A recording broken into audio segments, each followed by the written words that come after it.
तो मुझे जो चाहिए वो दे दो। यार तुम भी कमाल करते हो, इस शहर में कमीनों की कमी है क्या? है तुम्हें भी हम ही लोग सबसे ज्यादा कमीने लगते हैं। अरे हम उस कमीने विनोद ठाकुर की थोड़ी सी खाल खींच रहे हैं तो इसमें तुम्हारा क्या जा रहा है? इसीलिए तो मैंने तुम लोगों को छोड़ दिया, वरना ब्लैकमेल करने के जुर्म में तुम लोग हवालात में हो। एक बात ठीक से समझ लो, तुम विनोद ठाकुर का नमक खा के उससे नमक खराब नहीं कर रहे। नमक मैं भी खा रहा हूं। कहीं ऐसा ना हो कि मेरे अंदर का नमक जाग उठे और मैं विनोद ठाकुर से नमक हरामी करने वालों की गर्दन पकड़ लूं। शिव भाई, हमारा प्रॉब्लम क्या है? अरे प्रॉब्लम क्या है, इसे वो कैसेट चाहिए है। कैसेट? अंकल दे दो ना। वो इस चीज का जितना ज्यादा इस्तेमाल करेगा उतना हम ही लोगों का फायदा है। फायदा? इसकी जितनी ज्यादा पब्लिसिटी होगी उतनी अपनी ही जेब गर्म रहेगी। बात तो ठीक कर रही हो, लेकिन ये कैसेट कहीं विनोद ठाकुर के हाथ लग गई तो क्या होगा? अंकल, जिस मुर्गे के अंडे वो खाना चाहता है उसी मुर्गे के अंडे तो हम खा रहे हैं। वो कहते हैं ना, चोर चोर दोनों मौसेरे भाई। दे दो इसे कैसेट, कम से कम इसके डर से तो मुक्त हो जाएंगे। अच्छा ले भैया, ये संभाल कैसेट, और माफ कर भैया तू, आज के बाद अपनी ये मनहूस सूरत हमें मत दिखाना, नहीं साला ये घर भी चेंज करना पड़ेगा हमें। इस कैसेट के लिए शुक्रिया। मैं आपको यकीन दिलाता हूं कि अब मैं जल्दी अपनी शक्ल आपको नहीं दिखाऊंगा और तुम विनोद ठाकुर को जी भर के लूट सकते हो। Thank you. मुझे कोई प्रॉब्लम नहीं है, क्योंकि वो जो भी करता है उसकी सजा तो उसको मिलनी ही चाहिए, जैसी करनी वैसी भरनी। बाय। अंकल, कैसेट में कुछ था भी या यूं ही दे दी? आजकल आपकी बेईमानी क्लाइमैक्स पर है। अरे बेटे, आजकल ईमानदारी रह कहाँ गई है, आजकल तो बेईमानों के ही उसूल हैं। हाँ, बेईमानी की जय हो। जय बोलो। क्या नाम है तुम्हारा? जी विनोद। और तुम्हारा? मनाली। मैं तुम दोनों को इस पब्लिक प्लेस में न्यूसेंस फैलाने के जुर्म में गिरफ्तार करता हूँ। चलो। ये क्या कह रहे हैं इंस्पेक्टर साहब आप? मैं जो कहता हूँ करता भी हूँ। देखिए हम दोनों तो क्या रिश्ता है तुम दोनों का? ये मेरे पति है। जी शी इज माय वाइफ। अच्छा अच्छा, ये तुम्हारी पत्नी है। तुम दोनों को ये पब्लिक प्लेस में ये सब करते हुए शर्म नहीं आती? वाह संजय, वाह, बहुत खूब। तुम तो सचमुच डिटेक्टिव हो। तुमने तो ऐसा कारनामा अंजाम दिया है जो अच्छे अच्छों के बस की बात नहीं है। एक ब्लैकमेलर से ये कैसेट हासिल करके तुमने मेरे हाथ में कुसुम की रिहाई का परवाना दे दिया है। मुझे इसी की जरूरत थी। अब केस पुटअप करने में मुझे कोई दिक्कत भी नहीं होगी। नमस्ते अंकल। आओ प्रगति बेटी, आओ। हेलो संजय। आओ बेटा। अंकल, आपका मैसेज मिलते ही मैं घर से निकल पड़ी। कोई अर्जेंट बात है? हाँ बेटा, संजय जरा कैसेट ऑन करना। बैठो बेटे, बैठ। प्रगति बेटे, एक बात मेरी समझ में नहीं आई। ये विनोद ठाकुर किस मिट्टी का बना हुआ है, जिसका ना कोई दीन है ना कोई ईमान है? आखिर किस किस्म का इंसान है ये? अंकल, आप उसे इंसान कह रहे हैं? वो तो इंसान के रूप में भेड़िया है। सच कहा तुमने बेटी। ये भेड़िया न जाने कितनी लड़कियों की जिंदगियों को बर्बाद कर चुका है। अगर ये यूं ही आजाद रहा तो न जाने कितनी मासूम जिंदगियों को तबाह कर देगा।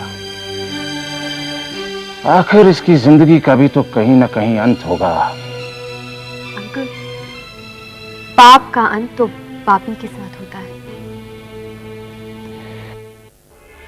तुम सच कह रही हो बेटी, लेकिन ये दरिंदा जिस तरह लड़कियों को रिझाता रहा है, तुम देख लो, तुम खुद ही सुन लो, किस तरह से ये मनाली को अपनी बीवी कहता रहा है, हालांकि उसके साथ उसकी कोई शादी नहीं हुई है। सुनो, तुम खुद ही। ये क्या कह रहे हैं इंस्पेक्टर साहब आप? मैं जो कहता हूँ करता भी हूँ। देखिए हम दोनों तो क्या रिश्ता है तुम दोनों का? ये मेरे पति है। जी शी इज माय वाइफ। अच्छा अच्छा, ये तुम्हारी पत्नी है। तुम दोनों को ये पब्लिक प्लेस में ये सब करते हुए शर्म नहीं आती? चलो। आपकी दीदी बिल्कुल ठीक कह रही है मौसी, इन्होंने वाकई में सब कुछ संभाल लिया है। अरे विनोद बेटा, आओ बेटा आओ। आज भूरे महाराज से पता चला कि आपकी तबीयत ठीक नहीं है। कैसी तबीयत है आपकी? अरे बेटा कुछ नहीं, बिल्कुल ठीक हूँ। थोड़ी सी मोच आई है। तुम बताओ, तुम कैसे हो? मुझे तो बेटा तुम्हारी बहुत याद आ रही थी। अब आप जल्दी से ठीक हो जाइए, मैं आपके लिए फूल लेकर आया हूँ।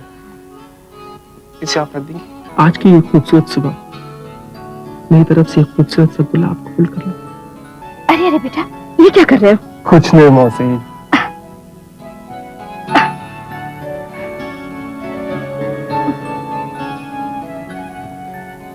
प्रगति, आज अब तुम नहीं आई तो मुझे महसूस हुआ कि जिंदगी में किसी को सवेरे सवेरे देखना, किसी से बात करना अब मेरी जिंदगी का हिस्सा बन चुका है।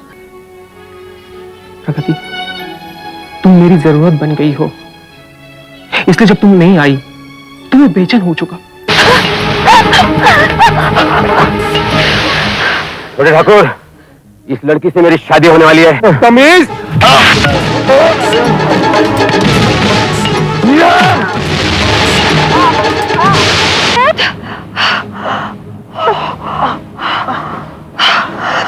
तुम्हें तो बहुत चोट आई। अगर इस चोट का ये इनाम है तो मैं 100 बार चोट खाने के लिए तैयार हूं। बस बस बस, जिंदगी में मैंने इससे पहले इतनी मिठाई कभी नहीं खाई। प्रगति, मैंने तुमसे मोहब्बत मांगी थी, तुमने मुझे इतनी मोहब्बत दे दी कि मेरी जिंदगी की मोहब्बत बन चुकी है।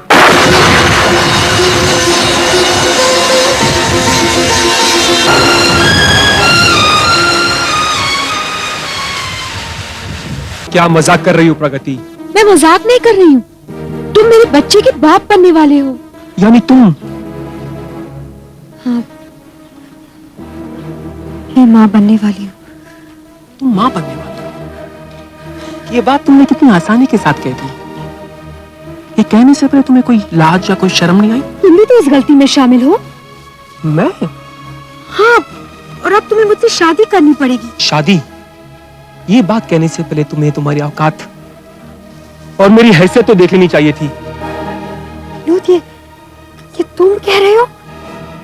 हाँ, मैं। मैं तुझे नहीं छोड़। अपनी औकात में रहे। आज के बाद मुझसे मिलने की जरूरत भी नहीं करना, वरना दुत्कार के सिवा तुझे कुछ नहीं मिलेगा। विनोद! विनोद! विनोद!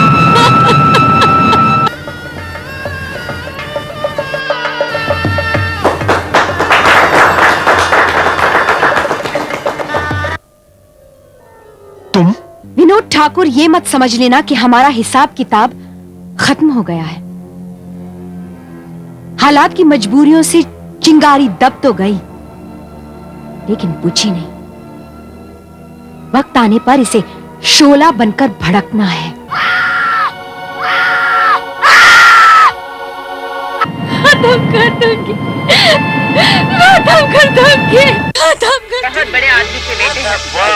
क्या नाम है बहुत बड़े आदमी का? ठाकुर रुद्र प्रताप सिंह। अच्छा अच्छा अच्छा, तो आप ठाकुर रुद्र प्रताप सिंह के सपूत हैं और आप इनकी पत्नी। ये अच्छा हुआ मैंने आप दोनों का बयान इस टेप रिकॉर्डर में रिकॉर्ड कर लिया है। प्रगति बेटी, सुन लिया तुमने कैसेट? प्रगति बेटी, प्रगति, क्या बात है बेटे? कहां खो गई तुम?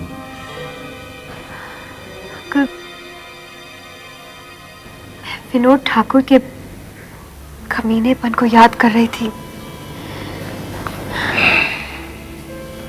हर वो बात याद कर रही थी जो उसने मेरे साथ की थी, और फिर मेरे जख्म एक बार फिर ताजा हो गए। अंकल, विनोद ठाकुर एक जहरीला सांप है जिसने ना जाने कितनों को डसा है, मारा है अपने जहर से, और आज भी वो इसी जहर का कारोबार करता है। तुम घबराओ नहीं बेटे, तुम घबराओ नहीं। विनोद ठाकुर का ताबूत बनना अब शुरू हो चुका है। अब वही होगा जो तुम चाहोगे।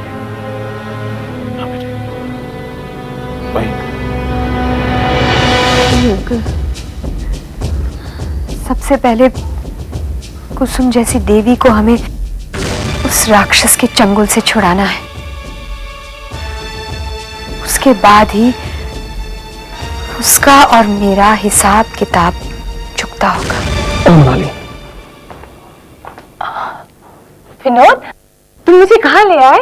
मैं तुम्हें अपने घर लाया हूं मनाली। ये तुम्हारा घर है? हाँ, अब तक तो ये मेरा घर है, मगर इसके बाद ये तुम्हारा हो जाएगा। मतलब शादी के बाद तो ये घर हम दोनों का हो जाएगा ना। अच्छा, तो तुम मुझे अपना बंगला दिखाने लाए हो? नहीं मनाली, मैं तुम्हें एक खास मकसद से यहाँ लाया हूँ। मैंने सोच समझ के फैसला किया है मनाली कि मैं तुम्हारे बगैर नहीं जी सकता। ये तन्हाइयां बर्दाश्त नहीं होती मनाली। मैं कुछ समझी नहीं। मनाली, क्या तुम्हारा दिल नहीं चाहता है कि अपनी इस बेताबी को, अपने मचलते हुए अरमानों को, अपनी उमंगों को, अपनी सांसों को एक कर लें? चाहता है, जरूर चाहता है। हर औरत के दिल में यह अरमान रहता है कि वो अपने आप को किसी मजबूत बाहों में समा दे। तो मनाली, आज मैं वो सब कुछ करना चाहता हूँ जिसका अरमान मुद्दतों से मेरे दिल में था। नहीं विनोद, तुम कुछ ज्यादा ही जज्बाती होते जा रहे हो। मैं तुम्हारा ये अरमान तब तक पूरा नहीं कर सकती जब तक तुम मुझे लाल जोड़ा ना पहना दो।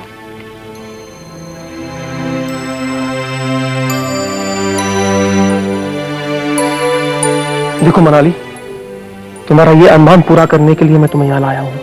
देखो ये क्या? मनाली, इसे पहन लो और इसे पहनने के बाद तुम मेरी हो जाओगी। विनोद, क्या तुम्हें लगता है सिर्फ लाल जोड़ा पहनकर मैं तुम्हारी दुल्हन बन सकती हूँ, अपने आप को तुम्हारे हवाले कर सकती हूँ? मैं जानता हूँ मनाली कि तुम एक हिंदुस्तानी लड़की हो, रस्मों रिवाज की पाबंद। सिर्फ लाल जोड़ा पहन लेने से तुम मेरी बीवी नहीं बन जाओगी। इसके बाद अग्नि के 7 फेरे भी तो लेने हैं। विनोद, अगर शादी का लाल जोड़ा पहनाकर 7 फेरे लेकर मुझे तुम अपनी दुल्हन बनाओगे तो उस दिन का मुझे बेसब्री से इंतजार रहेगा। मनाली, उस दिन का इंतजार क्यों कर रही हो? आज सब कुछ होने वाला है, बस तुम ये जोड़ा पहन लो। हमें शादी करने के लिए कहीं जाना होगा? कहीं नहीं, सब कुछ यहीं होगा। यही? हाँ, चलो मैं बताता हूँ।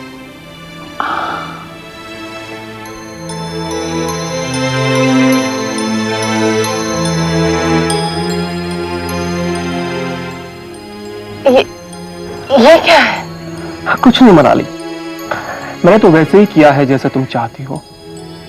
शादी इस तरह से? हाँ मनाली, तुम तो जानती हो कि मैं मजबूर हूँ और इस वक्त शादी में खुलेआम नहीं कर सकता, मगर शादी होने के बाद मैं तुम्हें आशीर्वाद लेने सबके पास जरूर ले जाऊंगा। मगर ओहो मनाली, यही दीवार थी ना हमारे प्यार के बीच। मैं इस दीवार को तोड़कर तुम्हें सारे कानूनी हक देना चाहता हूँ। विनोद, क्या इस वक्त शादी करना जरूरी है? हाँ मनाली, अब मैं और इंतजार नहीं कर सकता।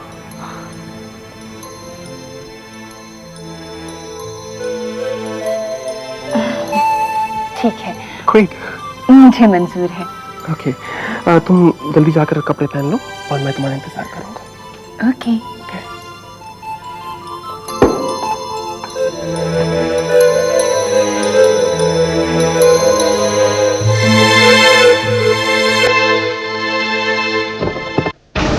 ओम पवित्र पवित्रो वा सर्वस्तामिगतोऽपि वा या स्मरेति पुंडरीकाक्षं वायाभ्यंतरः शुचि।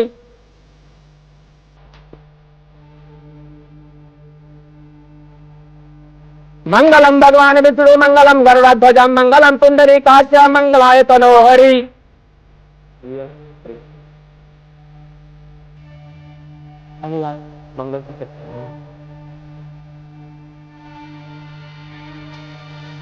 सर्वमंगल मांगल्ये शिवे सर्वार्थ साधिके शरण्ये त्र्यंबके गौरी नारायणी नमस्ते। ओम जयंती भद्रकाली महाकाली कपालिनी दुर्गा क्षमा शिवा धात्री स्वाहा स्वाहा नमस्ते।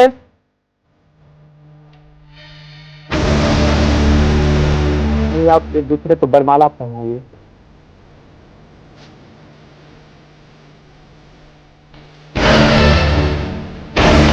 खड़े हो जाइए। पहले आप पहनाइए। विघ्नेश्वराय वरदाय सुरप्रियाय लंबोदराय सकलाय जगद्धिताय नागाननाय तृतीयज्ञ विभूषिताय गौरीसुताय गणनाथ नमो नमस्ते। अरे आप लोग फेरे के लिए तैयार हो जाइए। फेरे तैयार चालू कीजिए। गुरुर्ब्रह्मा गुरुर्विष्णु गुरुर्देवो महेश्वरः गुरु साक्षात् परब्रह्म तस्मै श्री गुरुवे नमः। सर्वमंगल मांगल्ये शिवे सर्वार्थ साधिके शरण्ये त्र्यंबके गौरी नारायणी नमस्ते। तुमके चेकदंतस्य कपिलोगस्य लंबोदरस्य विष्णो विघ्नासो गणाधिप धूमकेतु गणाधस्य भालचंद्र गजानन द्वादशैतान नामानि ये पठस्प्रियातपि।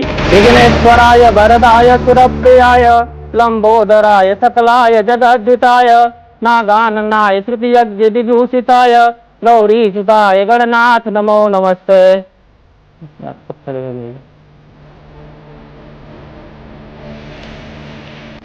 आप दोनों की शादी संपन्न हुई। आज से आप दोनों एक दूसरे के पति और पत्नी हो। कंग्रेचुलेशन। तुम जाकर कमरे में मेरा इंतजार करो, अभी आता हूँ।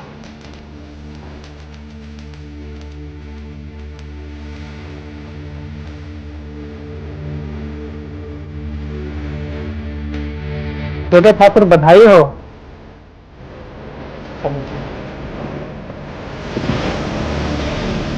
ये रहा तुम्हारा इनाम। इस शादी के बारे में किसी को भी पता नहीं चलना चाहिए। छोटे ठाकुर आप निश्चिंत रहिए, मैं इस शादी के बारे में किसी को नहीं बताऊंगा।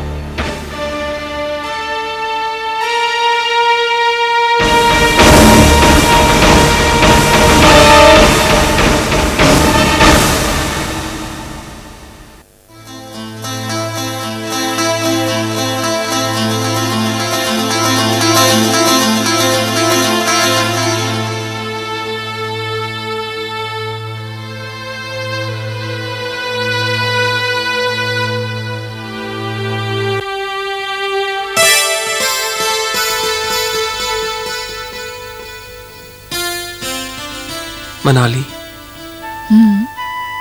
तुम बहुत हसीन हो, बहुत खूबसूरत हो। क्या आज से पहले मैं कभी खूबसूरत नहीं लगी? लगी हो, मगर जितनी खूबसूरत तुम आज लग रही हो ना, इससे पहले इतनी खूबसूरत तुम कभी नहीं लगी।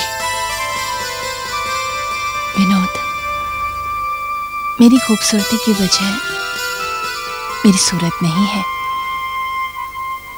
ये रात है जिसे दुनिया वाले सुहाग रात कहते हैं। ये रात है जिसे दुनिया वाले सुहाग रात कहते हैं। इस रात में हर चीज पर नूर छाया हुआ रहता है। उमंगों पर निखार आ जाता है। दिल की धड़कनें बहुत तेज हो जाती है और जज्बात अपनी हर सीमा तोड़कर इतनी आगे निकल जाते हैं कि वहां से किसी भी इंसान का लौट आना बहुत मुश्किल हो जाता है। विनोद, ये रात जिंदगी में सिर्फ एक बार आती है, सिर्फ एक बार। मनाली, क्या तुमने कभी सोचा है कि ये रात तुम्हारी जिंदगी में इतनी जल्दी आ जाएगी? नहीं, मैं क्यों सोचूं? मैंने तो अपनी जिंदगी तुम्हारे हवाले कर दी है। अब मेरी जिंदगी की पतवार को चाहे पार लगा दो या न मनाली, आज की रात मैं तुम्हारे मुंह से ऐसी बातें नहीं सुनना चाहता। तो फिर कैसी बातें सुनना चाहते हो? सिर्फ दिल की धड़कनों को, सांसों को सांसों से टकराने की आवाज। मनाली, मैं चाहता हूं कि आज हमारे इस मिलन को तुम्हारे और मेरे सिवा और कोई ना देखे। लेकिन विनोद, इस जगह तुम्हारे और मेरे सिवा और है ही कौन? मनाली, ये रोशनी है ना जो हमारे इस मिलन को देखना चाहती है। तो क्या तुम रोशनी से डरते हो? नहीं मनाली, मगर आज ये रोशनी मेरे लिए दुश्मन बन गई है। मैं तो सिर्फ आज की रात अंधेरे से दोस्ती करना चाहूंगा।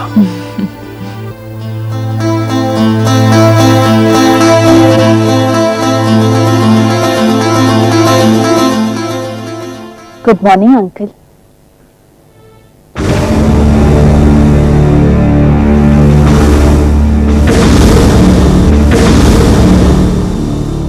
मनाली, मनाली, ये क्या किया तुमने? कितनी मुश्किलों से मैंने उस विनोद ठाकुर के लिए जाल बुना था और एक तुम होके अपने ही बनाए हुए जाल में खुद फंस गई मकड़ी की तरह। अरे अंकल ठीक कह रहे, क्या क्या सोचा था हमने तुम्हारे लिए, क्या क्या प्लान बनाए थे, अब तुमने शादी करके सारा खेल ही उल्टा कर दिया। अरे कम से कम इस अंकल आंटी से पूछ तो लिया होता। सुहाग रात मना के आ रही हो तुम मत के साथ। अंकल, आना तो हम दोनों को चाहिए था आपका आशीर्वाद लेने के लिए, मगर क्या करूं, विनोद को जरूरी काम आ गया इसलिए मैं चली आई। अरे बेटे, कितनी भोली है तू नहीं जानती उस विनोद ठाकुर की चाल को। अरे शादी का नाटक रचा करके उसने हमें मिलने वाली दौलत का दरवाजा बंद कर दिया है। बहुत कमजोर आदमी है वो। तेरी जरा सी नादानी ने सारे किए कराए पे पानी फेर के रख दिया। अंकल, आप जो खेल खेलना चाहते थे मैं उससे भी बड़ा खेल खेल रही हूं। विनोद ठाकुर ने जिस खेल की शुरुआत की है अब उसे खत्म मैं करूंगी। अरे अब कौन सा खेल खत्म करेगी तू? तूने तो बना बनाया खेल बिगाड़ के रख दिया। अंकल, आप मुझे जितना नादान समझते हैं ना, मैं उतनी नादान नहीं हूं। मैंने जो कुछ भी किया है सोच समझ के किया है। विनोद ठाकुर समझता होगा कि मुझे लाल जोड़ा पहनाकर, अग्नि के 7 फेरे लेकर, सुहाग रात मनाकर मुझे अपने पैरों की दासी बना लेगा और मेरा भी वही हाल करेगा तो दूसरों का क्या है। तो ये इसकी सबसे बड़ी गलती है। अंकल, आज तक जिसे विनोद एक खेल समझता था आज वो हकीकत बन चुकी है। मैं उसकी ब्याहता पत्नी, उसकी अर्धांगिनी, उसके जायदाद की मालकिन बन चुकी हूं। अगर मैं उससे शादी नहीं करती तो एक ना एक दिन मुझसे उकता जाता और मुझसे नाता तोड़ लेता, या फिर बेहोशी की दवा पिलाकर मेरी इज्जत लूट कर मुझे धिक्कार देता। लेकिन अब वो ऐसा नहीं कर सकता। अंकल, आप एक मकान की बात कर रहे थे, मैं तो उसके पूरे जायदाद की मालकिन बन चुकी हूँ। तुम नहीं जानती बेटी वो कितना कमीना है। वो अपनी कमीनगिरी से बाज नहीं आएगा। उसी कमीने की तुम्हें बीवी हो अंकल। मर्द 3 जगह बेवकूफ बनता है, एक आईने के सामने, दूसरा बच्चे के सामने और सबसे ज्यादा औरत के सामने। अब देखना अंकल, मैं उसकी बीवी बनकर उसे ऐसा नाच नचाऊंगी जिंदगी भर याद रखेगा। ओह बेटी, सॉरी बेटे, आज रूपा के घर में ना होने की वजह से तुम्हें चाय बनानी पड़ी। नहीं, बिल्कुल नहीं। बेटे, अब मैं तुम्हें बताता हूं कि तुम्हारे यहां आने का सबब क्या था। दरअसल संजय ने मुझे फोन किया था, वो हम दोनों से यहां मिलना चाहता है। शायद कोई अर्जेंट काम है। अंकल, आजकल वो विनोद ठाकुर के खिलाफ सबूत इकट्ठा करने में जुटा हुआ है। हो सकता है कोई अहम सबूत उसके हाथ लग गया हो। हाँ, हो सकता है। उसने जो कैसेट मुझे दी है, जिसमें विनोद ठाकुर और मनाली के दरमियान की बातचीत रिकॉर्डेड है, जिसमें एक दूसरे को उन्होंने पति पत्नी भी कहा है, उसके अलावा हमारे पास कोई और सबूत नहीं है जिसके बिना पर हम ये साबित कर सकें कि विनोद ठाकुर का कुसुम के अलावा किसी और औरत से भी ताल्लुकात हैं, कोई संबंध है। वो सबूत मेरे पास है। संजय, आओ। ये लीजिए। ये क्या है? आप मुझसे कोई सवाल मत कीजिए, सिर्फ ये लिफाफा खोल के देखिए। इसमें आपके हर सवाल का जवाब और हमारे हर समस्या का हल मौजूद है।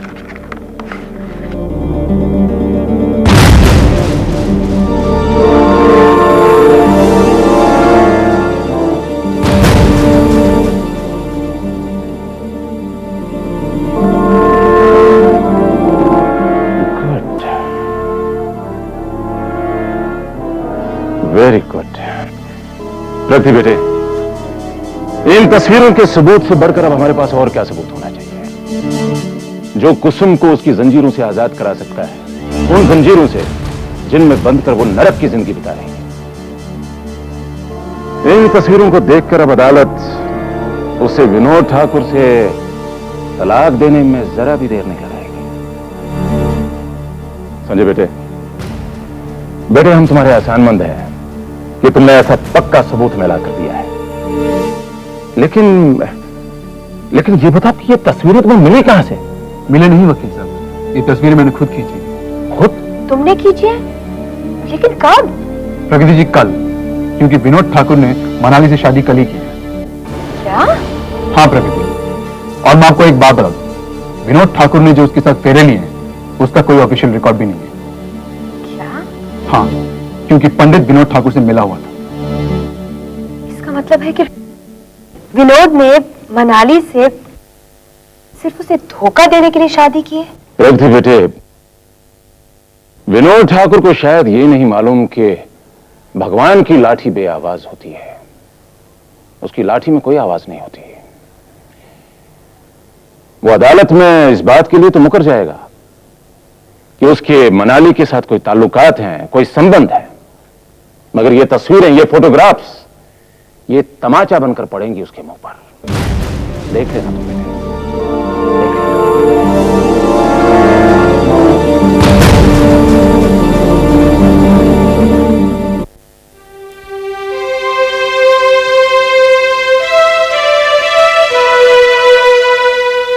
करण बेटे,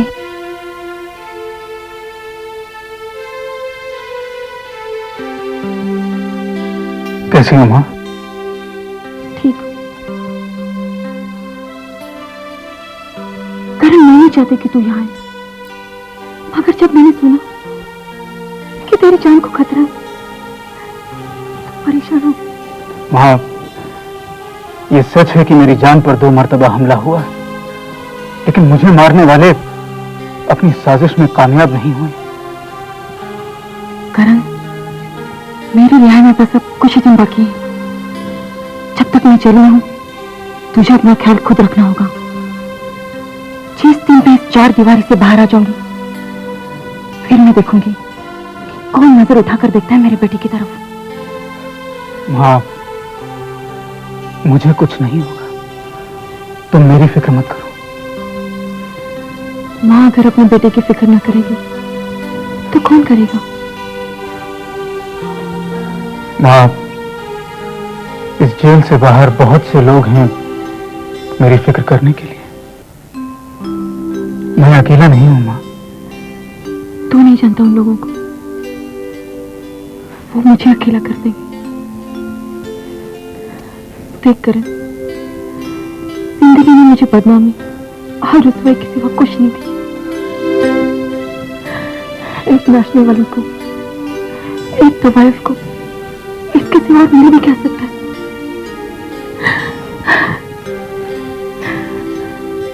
मगर जब तुम मेरे कोख में आए, जब मैं मां बनने वाली थी, तब मेरी जिंदगी में एक बदलाव आया। मैं बार बार एक ही बात सोचती थी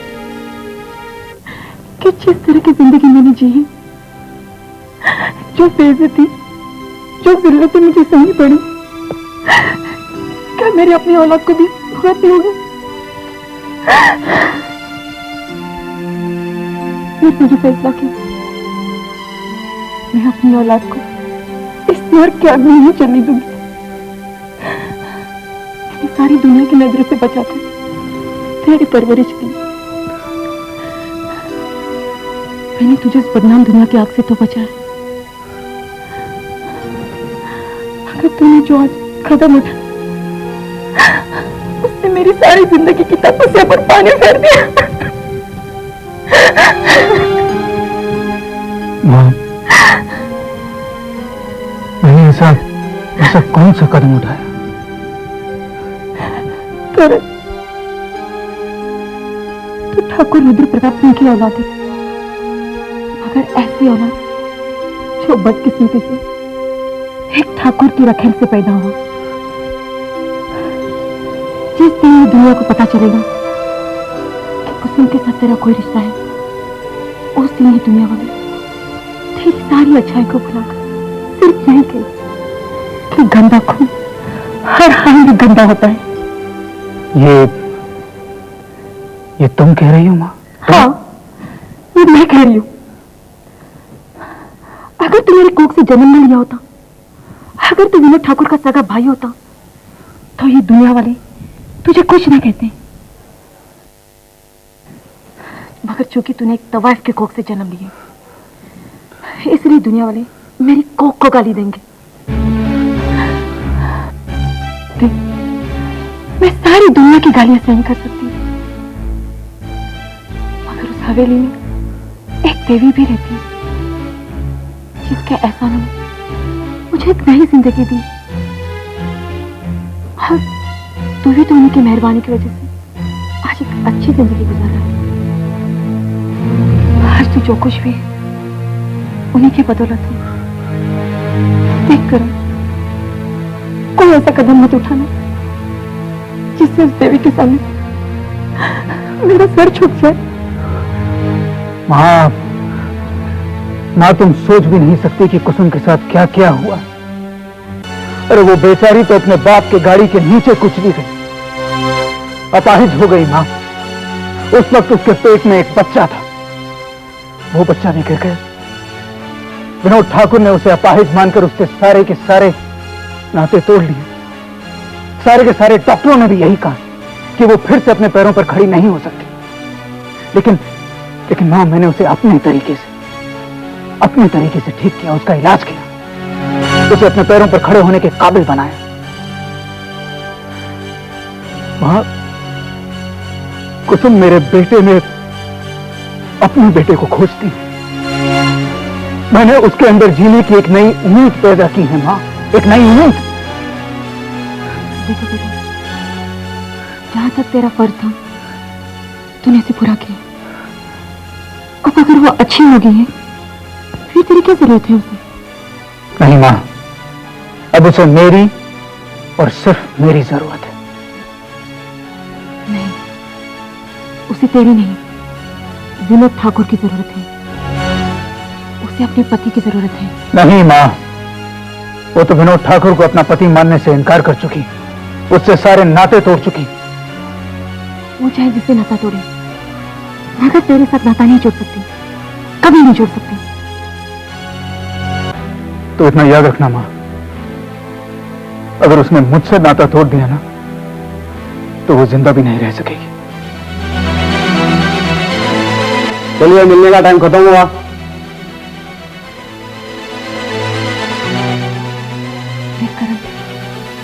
जाने से पहले मेरी बात सुन ले। तुझे जो करना है वो तो कर सकता है, मगर ऐसा कोई काम नहीं करेगा जो ठकुराइन की मर्जी के खिलाफ हो।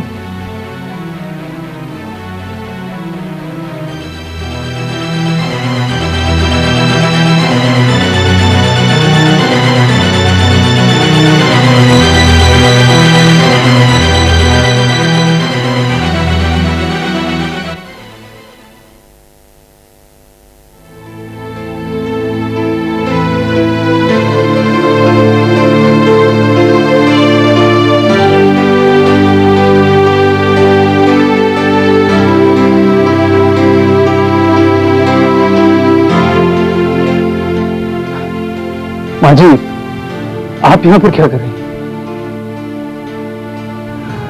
मुझे सब पता चल गया है, मुझे हर बात का पता चल गया है करण। और भगवान का शुक्र है तू बच गया, तू वापस लौट आया। मैं तुझसे ये कहने नहीं आई हूं कि तू जिस रास्ते पर चल रहा है वहां से लौट आ। मैं तुझसे ये कहने भी नहीं आई हूं कि अगर कुसुम के साथ मेरा कोई रिश्ता जुड़ गया है तो दुनिया क्या कहेगी। मैं जानती हूं तू मालती से मिलकर आ रहा है, और मालती ने तुझसे क्या कहा होगा कि मैं बहुत अच्छी तरह जानती हूं। माँ जी, क्या एक तवाइफ की कोख से जन्म लेना पाप है? और कहीं अगर ये पाप है तो क्या इसका जिम्मेदार मैं? अगर मुझे इस दुनिया में जन्म ही लेना था माँ जी, तो मैंने आपकी कोख से जन्म क्यों नहीं लिया? माँ जी, मैं जब भी इस दुनिया में कुछ करना चाहता हूं, कुछ करके दिखाना चाहता हूं, तो मेरा जन्म मुझे मेरे माजी की तरफ खींचता है। और वहां मुझे मेरी मां दिखाई देती है, और उसके साथ उसकी बेबसी, उसकी लाचारी, उसके दुख दर्द, उसकी फरियाद, ये सब कुछ दिखाई देती है माँ जी। और तब मुझे जाकर महसूस होता है कि इस दुनिया में जन्म लेकर मैंने बहुत बड़ा पाप किया। मैंने बहुत बड़ा पाप किया माँ जी, मैंने बहुत बड़ा पाप किया।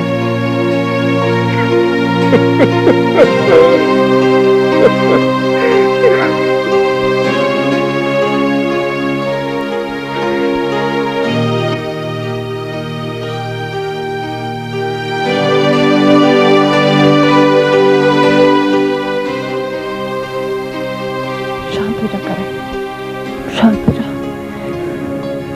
देख, बच्चे अगर माँ के सामने रोते हैं तो माँ कमजोर हो जाती है। और तू तो मेरा बाप नहीं बेटा है, तू तो मेरा एक ही बेटा है जिसके भरोसे पे मैंने अपने भविष्य का वजूद दांव पर लगा दिया। मैं तुझे कमजोर होते हुए नहीं देख सकती करण। तुझे जिस औरत ने जन्म दिया है वो औरत अगर चाहती तो भरे बाजार में इस ठाकुर खानदान की इज्जत को नीलाम कर देती। वो चाहती तो मुझसे बदला ले लेती, ठाकुर को मुझसे छीन देती, लेकिन समाज की जिम्मत सहते रहे वो खामोश रहे। और आज जेल में रहकर भी वो सिर्फ ठाकुर की इज्जत के लिए खामोश है। तूने कोई गुनाह नहीं किया उसके कोख से जन्म लेकर। गुनहगार तो मैं हूं जो मैंने विनोद जैसे कपूत को जन्म दिया, जिसके लिए मैंने अपने आप को 1000 बार कोसा है।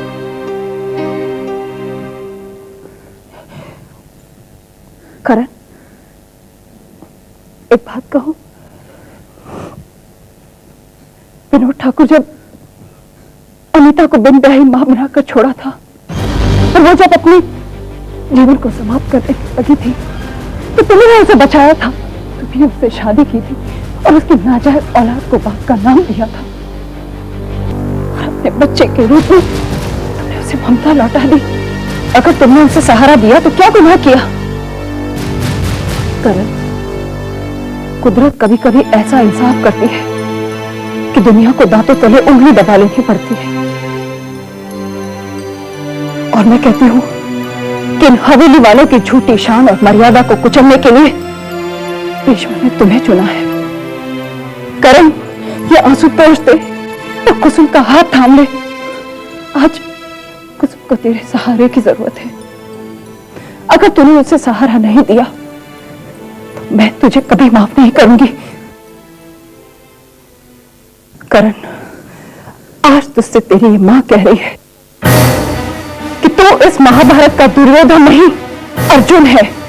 वो अर्जुन जिसका सारथी स्वयं कृष्ण भगवान है। तुझे शस्त्र उठाने हैं, गिराने नहीं। तेरे हाथों से उन पापियों का नाश होना है। और इस युद्ध में मेरा आशीर्वाद सदा तेरे साथ है, सदा।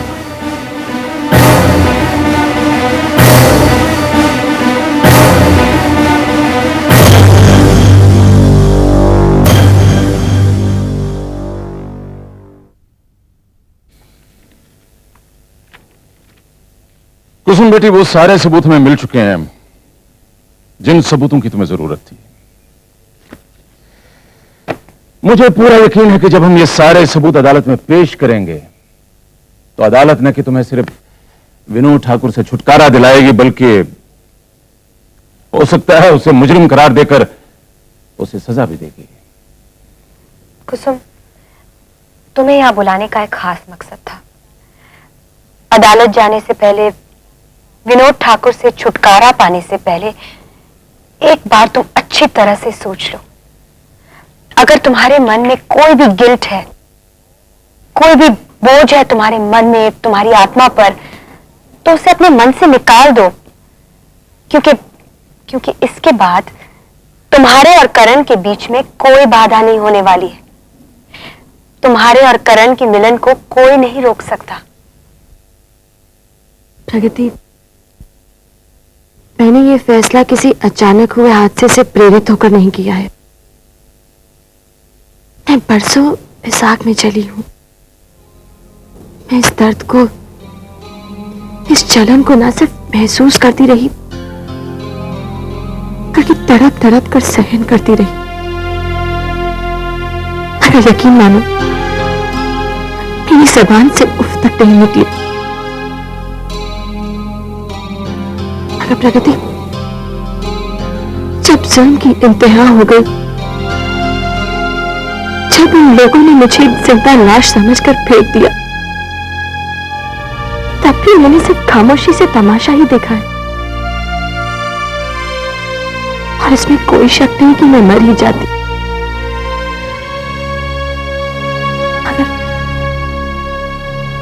अगर ऐसे में करण मेरी जिंदगी में आया, वो अकेला ही नहीं आया,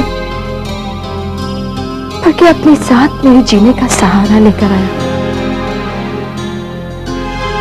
उसने मेरी मरी हुई ममता को पीछे की चीख सुनाई। मैंने चौंक कर आंखें खोली और देखा, उसने मेरे अपाहिज पैरों को चलने की प्रेरणा दी। और इस तरह धीरे धीरे मैं उन जालिमों की दुनिया से निकलकर करण की दुनिया में चली गई। प्रगति, विनोद ठाकुर से मेरा रिश्ता मेरे दिल की बात नहीं थी। वो तो बस एक रस्म रिवाज की मजबूरी थी जो हर हिंदुस्तानी औरत को निभानी पड़ती है। मगर करण से मेरा रिश्ता मेरे दिल की बात है, कोई मजबूरी नहीं है। वो कहते हैं ना कि हर हिंदुस्तानी औरत जिंदगी में एक बार किसी को अपना दिल देती है, तो मेरा भगवान साक्षी है, मैंने अपना दिल सिर्फ करण को दिया है।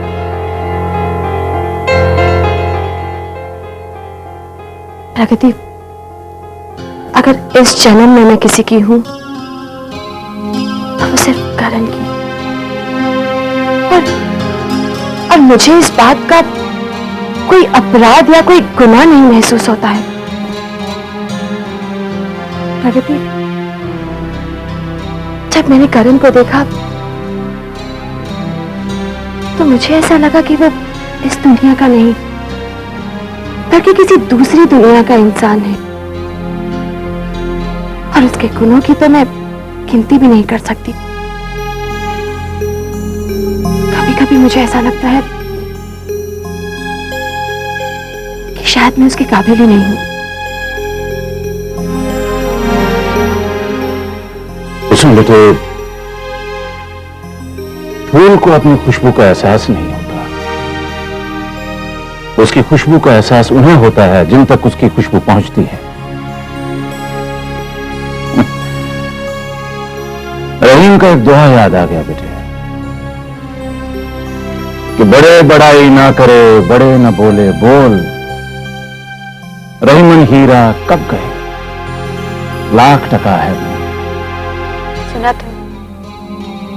तुम करण के काबिल हो और करण तुम्हारे। प्रगति, बगावत का ऐलान तो मैं कर चुकी हूं,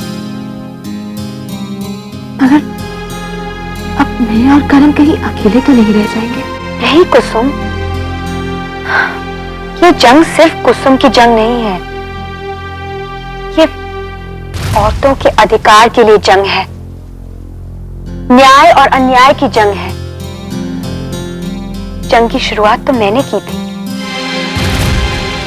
तुम ये मत सोचना कि तुम और करण अकेले रह जाओगे, हम सब तुम्हारे साथ हैं। हाँ बेटे, इस जंग में तुम अकेली नहीं हो। इस जंग में हम सब तुम्हारे साथ हैं और दिलो जान से साथ हैं। Thank you. अच्छा, तो अब मैं चलती हूँ। अच्छा बेटे, जाओ, लेकिन एक बात याद रखना, तुम अपना ख्याल रखोगे। जी।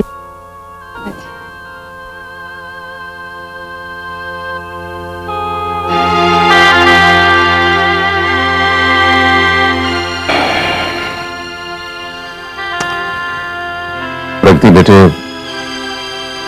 जैसे कि मैं बार बार कहता रहा हूं कि भगवान की लाठी बेआवाज होती है। जालिम को अपनी ताकत पर कितना ही गुरूर क्यों ना हो, लेकिन इससे बड़ी बदकिस्मती उसके साथ और क्या हो सकती है जब बुरे वक्त में उसका अपना ही साया उसका साथ छोड़ जाए।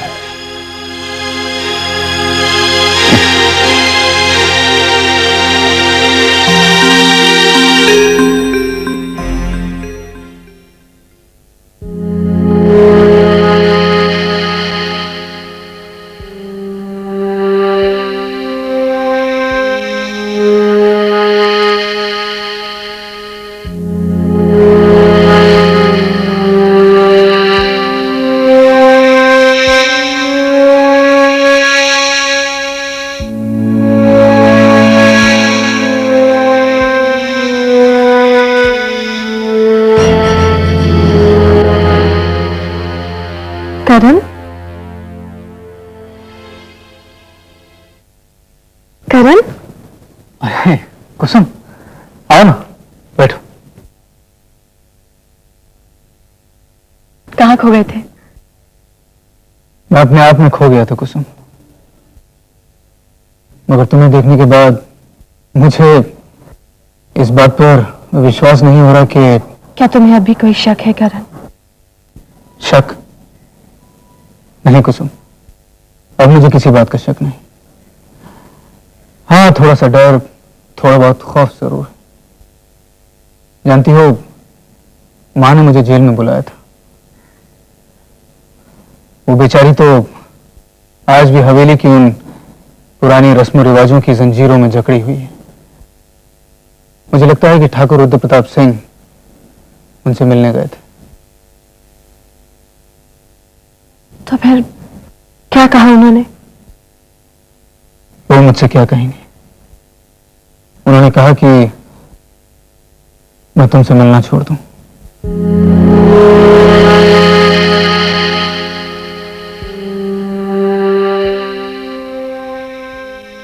तो फिर तुमने क्या कहा करण? मैं अपनी मां को कोई जवाब नहीं दे सका कुसुम। हाँ, मेरी जिंदगी में एक उलझन जरूर पैदा हो गई है। उसके बाद माझी मुझे मिलने आई।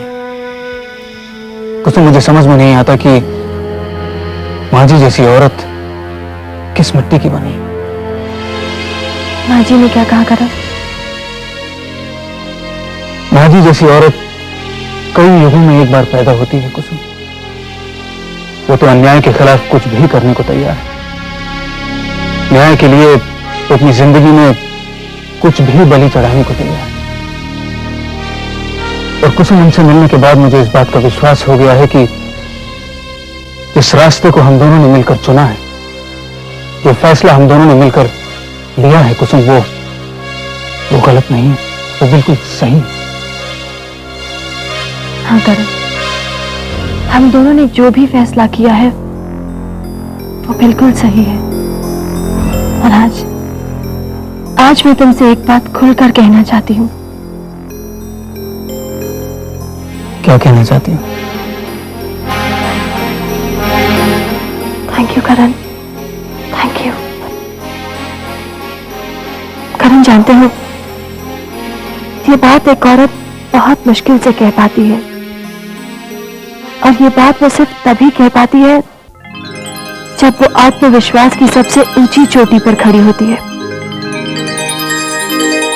कुसुम, आज के बाद तुम जिस जगह पे क्यों ना हो, जिस मकाम पे क्यों ना हो, जब भी तुम पीछे मुड़कर देखोगी तो मुझे हमेशा अपने पास पाओगी। तुम जब भी आवाज लगाओगी कुसुम, तो तुम्हारी इस आवाज के साथ मैं अपनी आवाज मिला दूंगा। अरे तुम्हें पाना इस जिंदगी में इतनी आसान बात थोड़ी ही ना है। तुम तो वो नायाब हीरा हो जिसे पाने के लिए एक बहुत बड़ी तकदीर चाहिए। और आज तुम्हें पाने के बाद मुझे अपनी किस्मत पर यकीन नहीं हो रहा। तो मुझे अपनी किस्मत पर नाज है, क्योंकि मुझे तुम मिल गए करण। करण, मैंने जिंदगी में बहुत इम्तिहान दिए हैं, बड़े घने अंधेरों में सफर किया है मैंने, और सफर भी ऐसा जिसकी कोई मंजिल नहीं थी, कोई रास्ता न था, कोई रहनुमा न था। और फिर तुम मिल गए मुझे।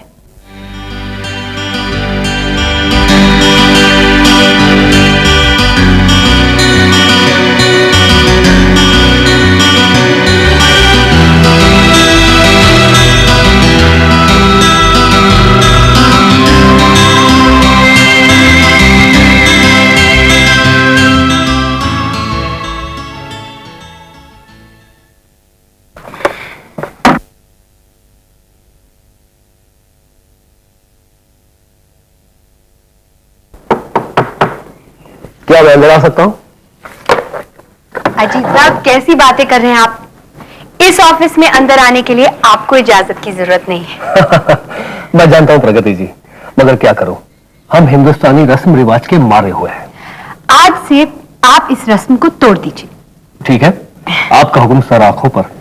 बैठो, इनसे मिलिए। ये मेरे अजीज दोस्त मिस्टर तनवीर हैं। आदाब। तनवीर साहब, आदाब। प्रगति जी, मैं और तनवीर क्लासमेट रह चुके हैं। उन्होंने फॉरेन सर्विस ज्वाइन कर ली है और कई वर्षों तक इजिप्ट में रहे। बस अब कुछ ही दिनों पहले ये हिंदुस्तान लौटे हैं। जब मैंने आपका जिक्र किया तो कहने लगे मुझे तो प्रगति जी से फौरन मिलना है। झूठ कह रहा है प्रगति जी, इसने आपका जिक्र नहीं बल्कि आपकी तारीफ पे तो कसीदे पड़े हैं। मैं इस काबिल तो नहीं हूं। प्रगति जी, जब तक मैंने आपको देखा नहीं था तब तक मैं यही समझ रहा था, मगर अब मुझे अपनी राय तो बदलनी पड़ेगी, क्योंकि जो कुछ अजीत ने कहा वो बिल्कुल सच है। आपकी तो जितनी भी तारीफ की जाए कम है। ये तो अपनी अपनी नजर की बात है। जो लोग खुद अच्छे होते हैं वो दूसरों को भी अच्छा समझते हैं। तो आप भी इनकी तारीफ में कसीदे पढ़ रही हैं। अगर मैं लेखिका होती तो मैं इनकी तारीफ में किताब लिखती। आप लोग खड़े क्यों हैं? बैठिए ना। शुक्रिया, थैंक यू।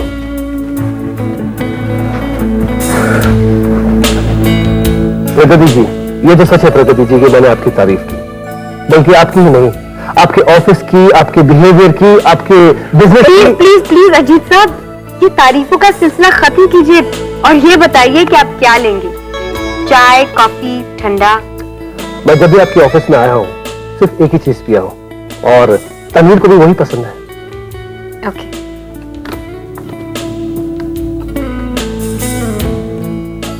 फरीदा, अजीत साहब और तनवीर साहब यहाँ आए हैं, उनके लिए कॉफी लेकर आओ, जितनी जल्दी हो सके। हाँ, तो लीजिए तनवीर साहब, आपकी कॉफी आ रही है।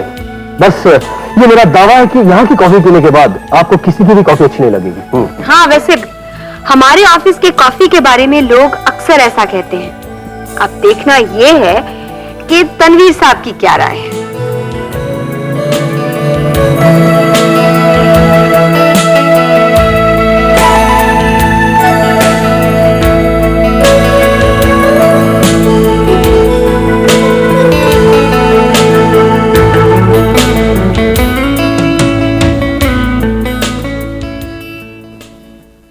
अरे अंजू, तुम? फरीदा कहाँ है? जी उसके घर से फोन आया था, वो किसी जरूरी काम से चली गई। अच्छा, तुम जाओ, मैं कॉफी देती हूँ।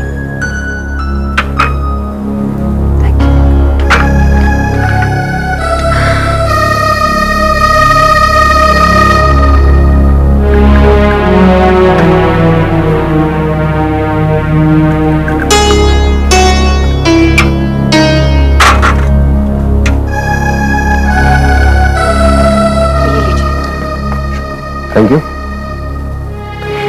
आज मैं नहीं पूछूंगी कि कॉफी कैसी है। अच्छी है, कॉफी अच्छी है। नहीं, उतनी अच्छी नहीं है जितना कि तनवीर साहब को चाहिए थी। जी हाँ, जो हमारे ऑफिस में कॉफी बनाती है, आज वो नहीं आई है। दरअसल कॉफी का मजा तो उसके ही हाथ में है। नहीं प्रगति जी, कॉफी वाकई अच्छी है। नहीं, मैं एक बार फिर कहूंगी